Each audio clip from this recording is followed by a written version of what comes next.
Live and direct from Kunstmuseum, Liechtenstein. It's TEDxVaduz 2013. Radically open.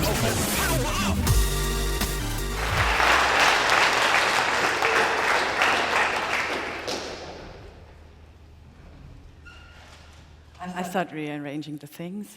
Dear ladies and gentlemen, thank you very much, organizers, for having invited me. Why Winnie the Pooh is right and Google is wrong. When you are a bear of very little brain and you think of things, you find sometimes that a thing which seemed very thingish inside you is quite different once it's out in the open and has other people looking at it. Sorry, that was the slide to it. That was the quote from Winnie the Pooh. So I encourage you to have more thingish inside you. I'm Dr. Regula Stämpfli. I'm a political philosopher, and as such, I have a lot of thingish thoughts, and I see the world differently than probably most of you. And it's gotten me into a lot of trouble already, let me tell you, and I apologize for that. And I apologize anyway, because being a woman, it's always a good move to apologize. Okay, let's go on.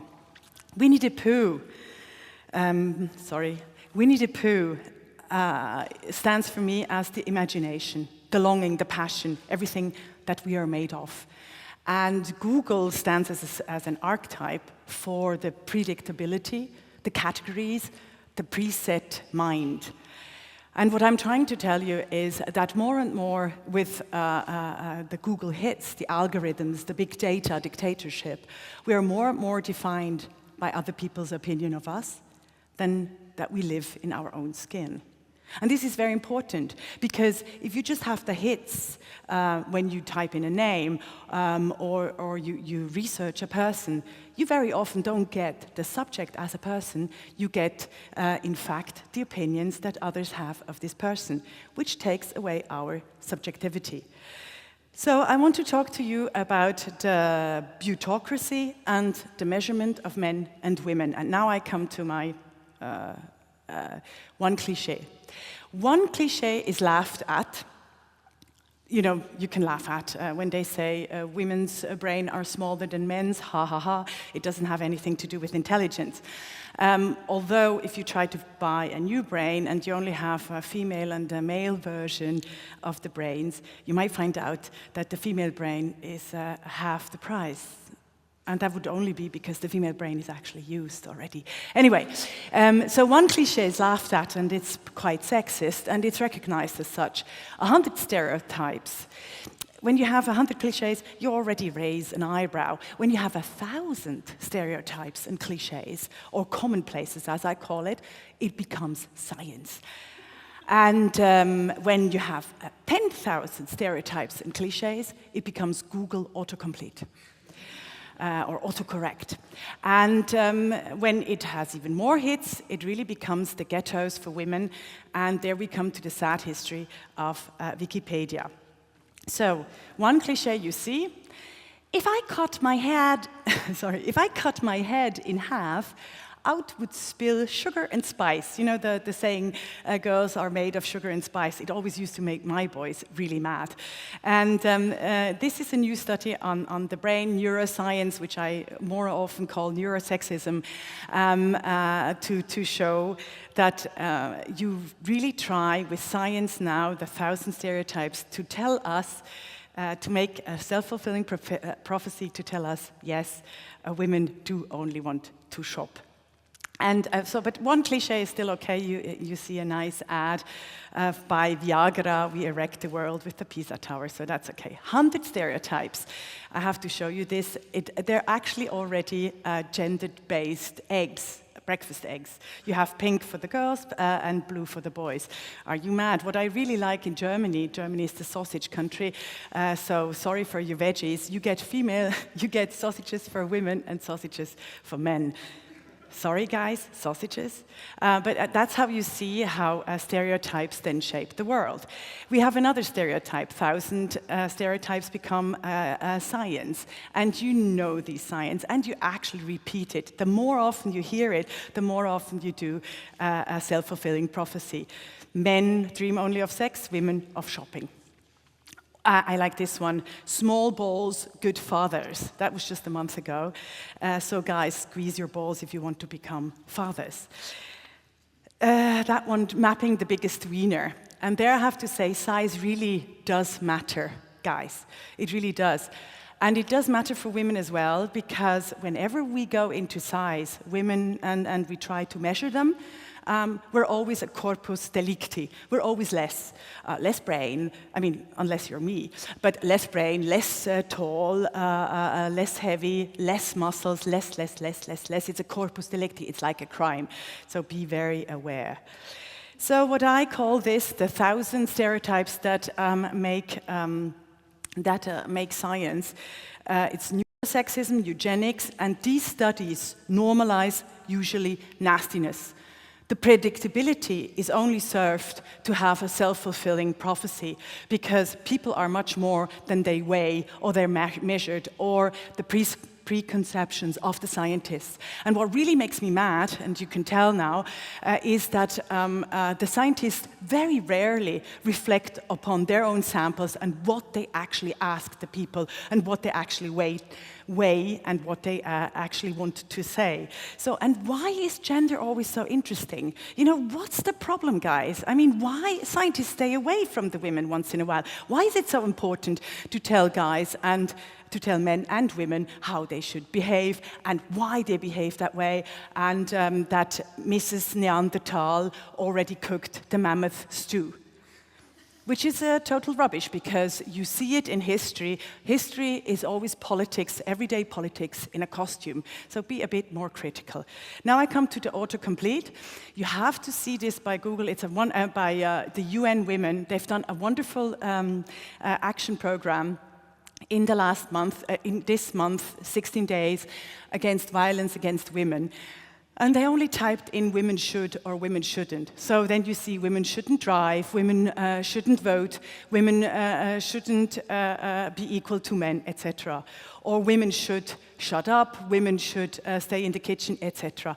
And that's actually, try your own Google site. I did it in Switzerland because all the nerds came up and said, that's not true, that's only for the US, it's true.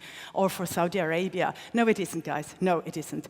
But the interesting thing is that Google Switzerland was quick enough to react, because, you know, I write columns, and it apparently made a big straw among the Google community, of whom I like a lot of friends, but to actually realize how autocomplete can construct sexism. And this is really to be discussed. It doesn't mean that I want to abolish Google. It means, please, look at it how the world looks at us. Getter for Women was the big thing, I have to hurry up, about Manda Filipacci, where it is clear that women are always a category. You know, no matter what woman you are, you're always a category. But men are allowed to be individualists. So the Wikipedia is made up by hardly 13 or 14% of women. So you have a gender bias already to begin with. And although the guys really try hard, but they of course take the image how the world looks at us, how the thingish is not thingish anymore, how they use stereotypes to then put it on Wikipedia. I mean, my Wikipedia is being written by somebody who really clearly dislikes me, so they change age, name, and all my fulfillments. And the same thing happened to Amanda Filipacci when she complained about this, that suddenly all women authors became, all authors, novelists who were women suddenly became women authors. It's like women scientists can talk about women's issues. Men can talk about anything, even women's issues. So this category, always think when you create your own studies and findings, that you don't fall into the trap of taking women as us or we or category, and the men as individuals, because that's what happened in Wikipedia. So Salman Rushdie, for example, is then a novelist of the 20th and 21st century, while any other great known author, female author, is only a woman's author. So now we come back to Winnie the Pooh. When other people are looking at it, the world is looking at us. Don't you see, you people? The world becomes a number. becomes numbers, 0, 1. There is mismeasurements everywhere. There is a commodification everywhere, which leads to bodily perfection. Digital enhancements are more and more being taken for real, and it's politics. It's not history. It hasn't always been that way. It's not just health. It's not neurology, and it's not never changing history. It is politics. There are ideologies behind a lot of studies, and not, that the nasty scientists want to promote their ideology. The sad thing is, they don't even realize, because they don't think, they don't look how the world looks at us. What does body talk, neurosexism, and cliches now do to men and women? For example, here, you have a photo of Simone de Beauvoir. She's one of the greatest philosophers of the 20th, and I would say the 21st century, along with Hannah Arendt. And France, L'Observateur, decided, yes, great, for the first time, we celebrate the 100th anniversary of a philosopher. Yes, people, how would you portray a philosopher, a female philosopher? Yeah, of course, naked and from behind. There we have Angela Merkel, the Chancellor of Germany, and she was wearing a nice décolleté, where most Germans then finally realized, we have a woman as a Chancellor. And of course, then the décolleté already had a lot of body talk about the politics. Turkey, for example, already saw in that big décolleté in 2009 a votum against Turkey becoming an EU member.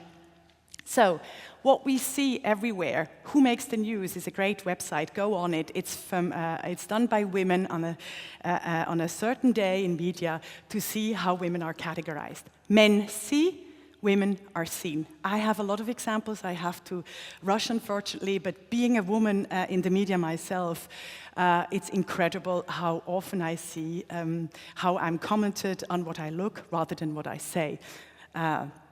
Women are victims and men are experts.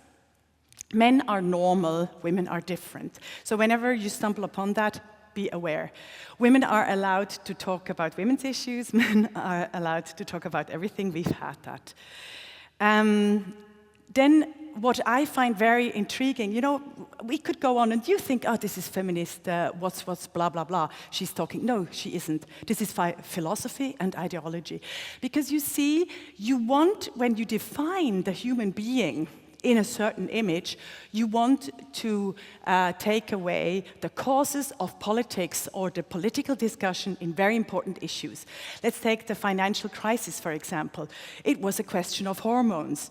In April 2008, the Financial Times had the headline, Testosterone on Wall Street. Yes, guys, it's not, the CEO, the mismanagement of money. No, it's the hormone theology. The measured woman, we have a new bra out that detects stress for women. So rather than changing the work environment and changing the fact that women have to go back to work after 6 weeks, after they've had a baby, we design a bra, we change the bra.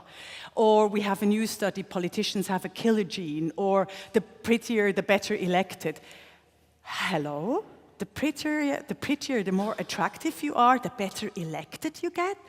Hello? Have you never looked at our parliaments? Why not sometimes really look what the world looks like and measure it with the science? So I have to go through this very quickly so I can come to the end what to do about it. You see, the more and more we look at the world, how the world looks at us, we see that we're commodified, that we're put in a fixed framework of biology and of a fixed human image. And don't ever estimate the human image, what images you have, or what does a human being looks like. I don't know. I am many, I always say. Because in politics, it matters a lot. If you have Hobbes, who says homo homini lupus, who believes that everybody is everybody else's wolf and wants just to devour them, our system, people are generally nasty, you have a nasty political system. And but don't let yourself being really irritated by that, because we are many. Have more variety, have more thingish inside you, and have it keep it thingish when other people are looking at it.